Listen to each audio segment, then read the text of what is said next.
बिस्मिल्लाहि वस्सलामु अला रसूलिल्लाह अस्सलामु अलैकुम वरहमतुल्लाहि वबरकातुहू। 14 अगस्त 2023 के तारीखी दिन पर प्रोग्राम 1 मिनट और सुहेल अहमद सिद्दीकी आपकी खिदमत में हाजिर। आज कही जाने वाली बहुत सी काबिल अमल बातों में एक बात यह है जिसकी तरफ बहुत कम लोगों का ध्यान जाता है कि 14 अगस्त हो या कोई और मौका हो या कोई और सिलसिला हो, हमारे यहाँ बच्चों के, ख़ासतौर पर बच्चों के और फिर बड़ों के चेहरे पर और हाथ और जिस्म के मुख्तलिफ अज़ा पर नक्श व निगार बनाए जाते हैं। टैटूइंग ये हराम है।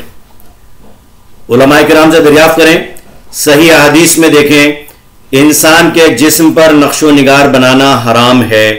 Tattooing is not allowed in Islam. तो 14 अगस्त के मौके पर चेहरे पर, जिस्म पर कहीं भी नक्श व निगार न बनाएं।